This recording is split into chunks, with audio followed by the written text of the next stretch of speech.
What's going on, guys? Nemesis here. Welcome back to the channel. In today's video, I'm going to be reviewing my subscribers' Pekka Bridge Spam gameplay. So without further ado, please make sure to like and subscribe. Let's get into it. Okay, so we got our first game here. We're going against Marco. We're going to be playing Electro Giant. A lot of E-Giant decks, obviously, because E-Giant's pretty strong right now. And let's see what Ratchet wants to do here. Let's see. So typically waiting, honestly, I could agree with him right there because this isn't a hand you really want to make a first play with anyway. I would have probably just cycled the Magic Archer in the back because you still don't know exactly what deck he is. He plays Inferno Dragon.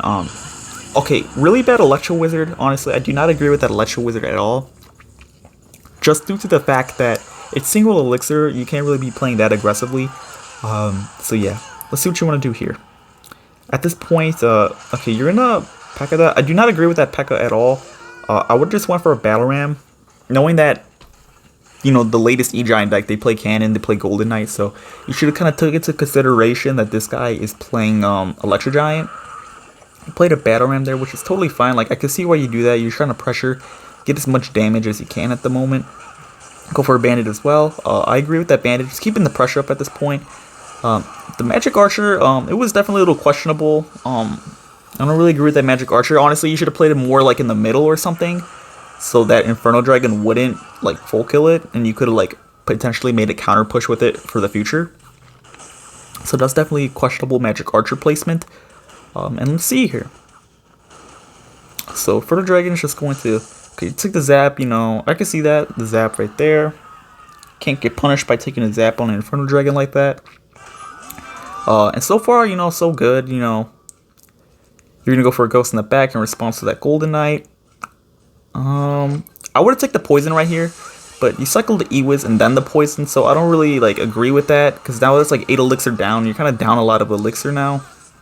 So yeah, that was just a misplay. Like, you should have just cycled the Poison and just kept the E-Wiz in hand or something. At this point in time, you know, the Pekka's fine, but like, I would have just cycled like a Magic Archer in the back and then just kind of DPS down the Electro Giant without using the Pekka, because I feel like saving the Pekka for the mirrored Electro Giant is way more important than saving it for the normal Electro Giant. Just due to the fact that the mirrored Electro Giant is way more of a threat than the normal one, and you can actually damage the normal one a lot easier. So Pekka right there. And this is kind of what I was saying, like, it's a little tricky because since now you just cycled the Pekka, he's probably just going to play another mirrored Electric, or just Electro Giant in general. Yeah, there it is. So now, and since he has a way quicker cycle than Pekka Bridge Spam, he could just keep spamming, like, Electro Giants now. And yeah, let's see, he's going to go for a Cannon. Really well played. I would have cycled the Poison right there, but you just cycled the E-Wiz. Yeah. So far so good, like, nothing too bad. Let's see what you want to do here. I would have probably played that Magic Archer off to the very left-hand side, because, like, if you pop the ability, the Golden Knight would just dash to him and the tower as well. But he didn't even play the ability in the first place, which is pretty interesting. So Pekka for that Electro Giant as well. I feel like you could have played that Electro Giant more down low, but he had the Tornado anyway, so it wouldn't even mattered. So yeah, let's see here. At this point, you should be spamming opposite lane. Let's see if you do that. Okay. Battle Ram plus Bandit and Ghost. I agree with that. I like the pressure a lot. You should probably E-Wiz this Inferno Dragon for sure. Yeah, terrible Poison. I really do not agree with that Poison whatsoever. You should have just used the E-Wiz instead. It would have been way more of a threat for him to deal with. He would have to expend a lot more elixir. And I Pekka that as well. The E-Giant's getting pretty close, and yep, too late at this point. I think you tried to play that Battle Ram to make him play another card, but it was just too late. He had the elixir, and yeah, that's going to be game. So yeah, there's definitely some misplays right there, but let's go on for the next one. Okay, so we're in our next game here, Archie versus the Maestro. So this is going to be like a Pekka Bridge Spam mirror match, and let's see where you went wrong here. Let's see, so cycling a Dark Prince, the back, you know, totally fine, honestly. Probably didn't know what he was playing, but Maestro played that well and cycling a Pekka on that. So far, Maestro played that well by cycling a Pekka on top of the Dark Prince. Because you played a 4 elixir card. That Battle Ram was definitely pretty unnecessary. Honestly, you should have just played like a Pekka, like all the way down low behind your king tower, and then played like a battle ram in front of your Pekka. Because at this point in time, you kind of just gave him value, and now your Pekka doesn't even have that much HP. So like with that being said, that Pekka could have had a lot more HP if you used your battle ram for defense by putting it in front of his Pekka. And your Pekka would have so much more HP where it actually become a threat, where he can't offensive pressure you like that. So yeah. And honestly, like, I think Archie has matchup here too because he has Dark Prince, and Dark Prince is generally better against like the mirror match, because you could kind of do the same thing. Like if you don't have a battle ram in cycle, you could just Dark Prince in front of their Pekka, and their Dark Prince will take a hit for the shield. And it's really important in this matchup that you win your bridge battles. Like it's like the key component. Let's see here. So you're gonna go for the Dark Prince plus Bandit. Make sure it's gonna go for a Pekka. You know, pretty safe play on his end. And see what you want to do here. See, you got a pretty big elixir advantage right here. Magic Archer. I agree with that Magic Archer because you need to take tower anyway. Okay, that Pekka was terrible. I do not agree with that Pekka whatsoever. Because you play the Magic Archer and then you play the Pekka. So that was like, what, 11 elixir right there? So he knows that you have negative elixir in cycle pretty much. So yeah, he's going to take advantage of that. So I do not agree with that Pekka. That costed the game for sure. And let's go for the next one. Okay, so we get our next game here. We got Skara or Skara. I don't know how to pronounce that. And then we got SK in the bottom. So let's see here. So SK is going to cycle Zappies in the back. And Skara, he's going to take a Fireball. I don't really agree with that Fireball, to be honest. I kind of like stand by the rule. Honestly, it's not even a rule, but it's like a good thing that like you generally do not want to play like spells or like big spells in single elixir, because in single elixir, that's the time you want to get value from your troops, because that's the time your troops are most valuable, because your opponent has to respond to your troops as opposed to a spell where they could just let it go. Ewa's in the back, pretty safe play. SK's going to take a nice king activation. I agree with that king activation. There's really nothing you could have done there, honestly. I like the battle room at the bridge as well. Kind of forcing something out. Can't get punished by it because it looks like a deck at the moment that you can't get punished by it. It looks like the opponent's not playing Pekka or Mega Knight deck. So yeah. So Scar's going to go for a Magic Archer in the back. And let's see here. It looks like you have your Fireball on hand right now. Okay, but you deselect it. Smart play right there. By not using the Fireball. You're going to take a really good Zap. I agree with that Zap as well, just to kind of make sure that thing dies, plus the cycle. Always good cycling the Zaps like that. Let's see here. Ghost in the back as well. I agree with that Royal Ghost. Playing a little bit passively right now. And let's see. Let's see here. Battle Ram in the back, opposite. I agree with that because if you played the Electro Wizard behind, he would just like E-Wiz your, or not E-Wiz, he would lightning your E-Wiz, which would be really bad. So you're going to pack up the Electro Giant. Let's see here. And then E-Wiz, I believe. Yeah, there's the E-Wiz as well. So honestly, you're playing this really, really good, actually. There's really no misplays I see at the moment. You're playing this how you should be playing it. By cycling efficiently, you're not cycling really bad, right? By playing like E-Wizzes where he could just get free lightnings and stuff like that. Keeping up good pressure now. Let's see here. Taking a Zap as well. Really good Zap. Honestly, yeah. No misplays. I really can't find anything to critique. Let's see. Pekka right here, I bet. Yep, there's the Pekka. And let's see. See what you want to do here. But this is basically game. Honestly, honestly, if you guys want to know how to beat Electro Giant, like not the mirrored version, but this version, just honestly look at this gameplay because it's actually really solid gameplay to take care of Electro Giant. And yeah, there's nothing he can do anymore. This is basically game. Not much time anymore, and yes, really well played, man. Let's go for the next one. Okay, so we got our next game here. Our subscriber Messi versus I don't even know how to pronounce that. I'm not even gonna try to. Let's see. Opponent's gonna go for Ice Spirit at the bridge, Battle Ram in the back opposite the lane, totally fine. Opponent's going to go for a Princess opposite lane.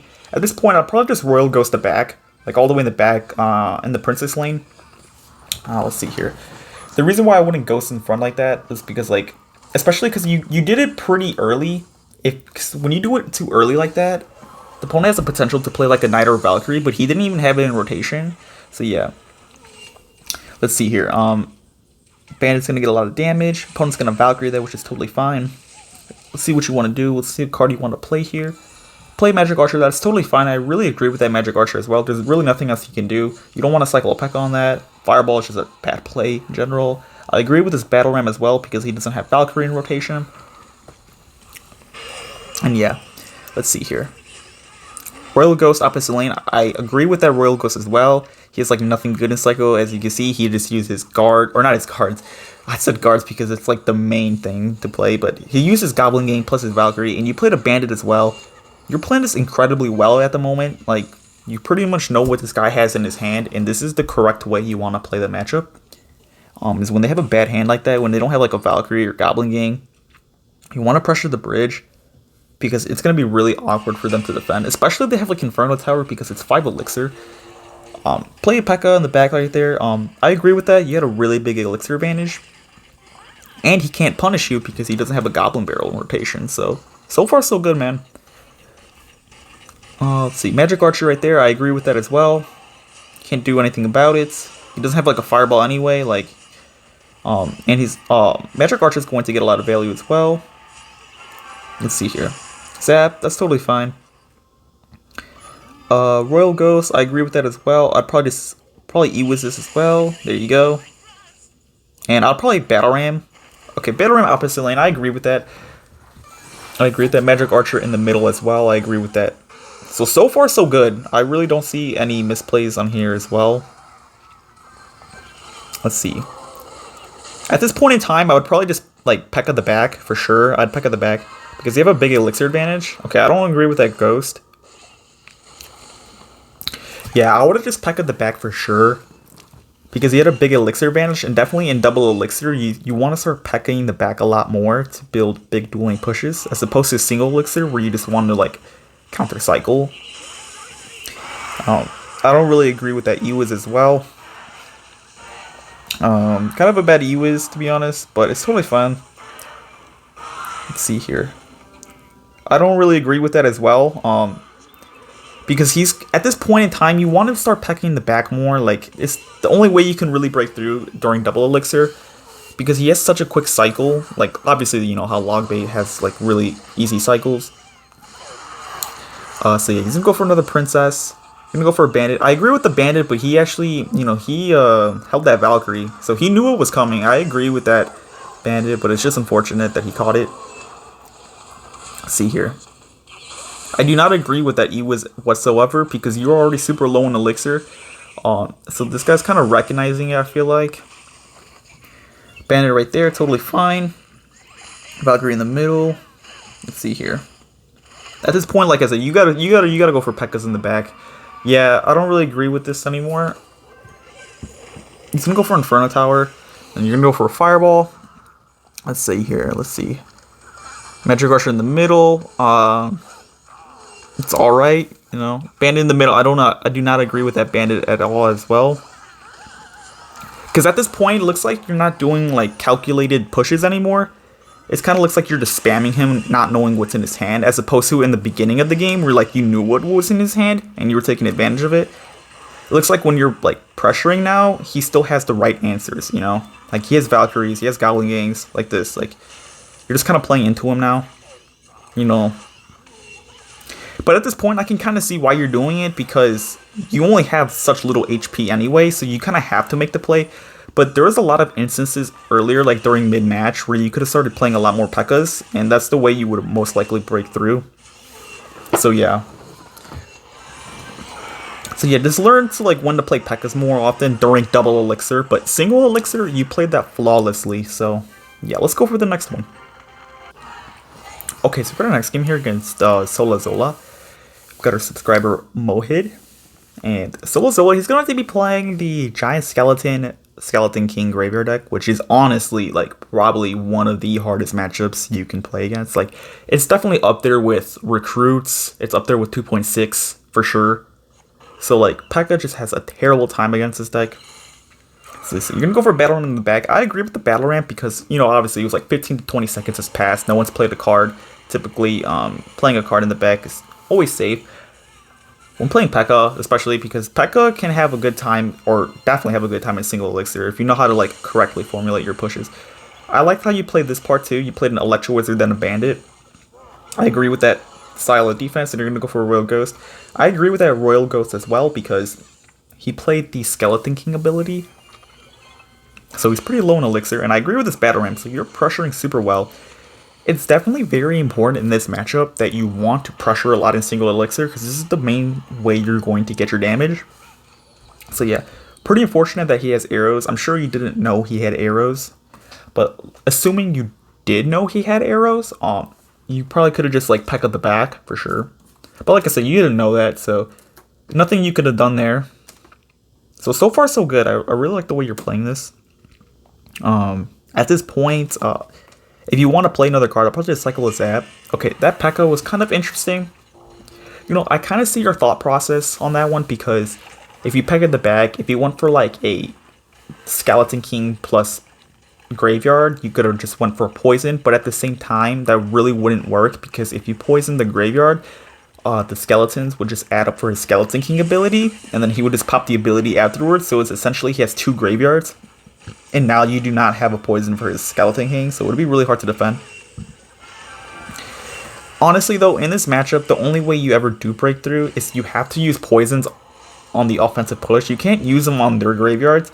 As bad as that sounds, that's literally the only way you break through. Because if you do not use poisons on offense, there's no way you kill the Tombstone. There's no way you kill the Zappies, and he could just like infinitely defend you. So look, that's what I was saying, like, this matchup is so bad for the Pekka player.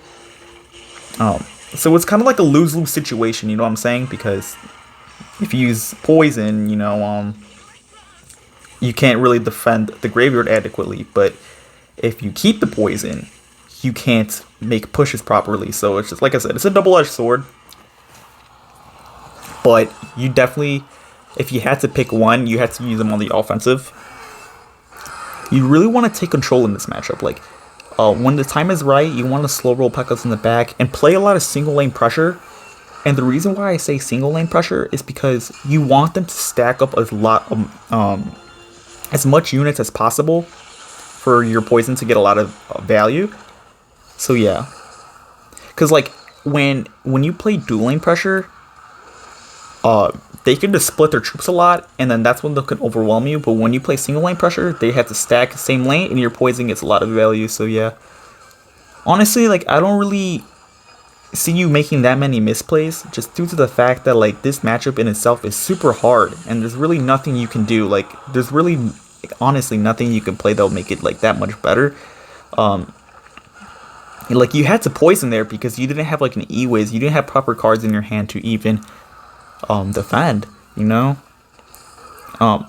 that point I'd probably just roll a Pekka in the back again, like probably more in the middle side, now where like the Pekka would get distracted, because you had a battle ramp to kite the Skeleton King or Giant Skeleton if you were to play opposite lane, but that's like the only way you would be able to like break through. So like I said, it's a double-edged sword in this matchup. It's really all about trying to also like get a big damage lead in single elixir. You tried your best, but yeah. Let's go for the next game. Okay, so we got our next replay here. Going to be up against this guy. I don't know how to pronounce that. And our subscriber X Sandwich right here. He's going to be playing, Pekka. So let's see. See what you want to do here. So he's going to play for the Golden Knight. He has Golden Knight Fire Spirit. Let's see what you want to do here. Personally, I'd probably just play a Battle Ram for this thing. Yeah, I would just play the Battle Ramp because Battle Ramp is just super important on the defense. So let's see, he's got the Dark Goblin as well. You're gonna play that Zap as well. It's totally fine. But that's what I was saying. Like if you kept the E-Wiz in hand, that's why I would personally just Battle Ram the Golden Knight instead and just keep the E-Wiz, because E-Wiz in general is just more defensive for any other matchup you would face. Pekka in the back, I agree with that. I definitely agree with that Pekka in the back for sure. He had a pretty solid elixir advantage. Let's see here. See what you want to do here. Magic Archer. I agree with that Magic Archer for sure. I definitely agree with that. It's really hard for him to even get to the Magic Archer because it looks like he doesn't even have a spell. But to be fair, he can double log it, which would full kill a Magic Archer anyway. So you're playing this super well, actually. Definitely in single elixir, you're definitely playing this well. You're destroying this guy. Let's see what you want to do here. Royal Ghost on top of that. I agree with that because that tower was pretty low anyway. If that was on the other side, I would probably just let it go. But yeah, you definitely had to play the Ghost there. See what you want to do here. Yeah, I agree with that Pekka as well. There's really nothing you can do. If you put the Electro Wizard, it would just get destroyed by the Golden Knight. So yeah, that was definitely a pretty sticky situation. And let's see here. This is kind of like the other log bait deck, or just other log bait decks, where you want to like take advantage of their cycles. Especially because this guy has a champion. If you know that you kill the champion, like their Golden Knight, you can kind of, that's when it's like your opportunity to pressure, because they won't have a big tank, so your Ghost will get a lot of value and stuff. Let's see here. Yeah, pretty solid defense. I agree with that. You know, I probably would have just cycled the Ewis first on the first barrel or something. Yeah, I don't know if you had it, but that's what I would have done. Battle Ram opposite lane, knowing that that cannon doesn't kite. I agree with that as well. I really like that out of you. Let's see, Magic Archer as well. And so far, so good, man. I really like the way you're playing. Yeah, that's going to take tower. Let's see here. Let's see what you want to do for this defense. Okay, cool. Ewis placement's nice. Zap. And then, yeah, that's going to be game. So really, really well played. And let's go for the final game. Okay, so we got our final game here. We got our guy, Rusty Dusty versus Master Uwe. He's going to be playing, let's see, he's going to be playing Mortar with Drill. I honestly never seen this deck, a Mortar Drill deck. That's pretty crazy. But honestly, I wouldn't even be surprised. Like, I could see Mortar Drill being a thing because Drill is so broken. So, Royal Ghost in the back first play. I agree with that. You know, pretty solid play. Let's see here. Honestly, I would probably just Pekka the back. Typically, when I see Mortar, I always just Pekka the back. Especially if I have, like, a good hand. And yeah, let's see here. Probably banded this. Yeah, banded that, you know, obviously could have had a better placement, but yeah, that's the correct play in general, just to bandit that thing. I like the fact that you wait a little bit and then play the Ewis. That's perfect, really good. At this point in time, I would probably just Pekka the back. I definitely would Pekka the back now because he just played a Musketeer, and he's pretty low in elixir now. We're going to go for a Magic Archer. It's totally fine. And then Royal Ghost on the Musk. I agree with that. Let's see here. Battle Ram opposite lane. I agree with that as well. Definitely a pretty late zap. But it's totally fine. He's going to go for a Skeleton King as well. I don't know if he played the Skeleton Army in the beginning. I don't think he did. But if he did play the Skeleton Army in the beginning, you definitely want to just be kind of hovering your zap if you know he has it in cycle. And yeah. But other than that, like, I would just be pecking the back a ton right now because this matchup, you really can't get punished at all for pecking the back. Like, if he plays a Mortar, you could kind of just eat the damage a little bit and then make a really big dueling push. Like, you have a big elixir advantage right here, and you also have a Royal Ghost coming up next. So, like, if you play a Pekka in the back, you could just Ghost his Drill. Kind of just leaking now. I don't know what's going on. I don't know. This guy disconnected or something, but you know, let me see here. I mean, okay, you know, it's pretty interesting, but I don't even know what to say to that, to be honest with you. I'm kind of speechless, but yeah, that is going to be the video. Thank you guys so much for watching, and I'll do more videos in the future.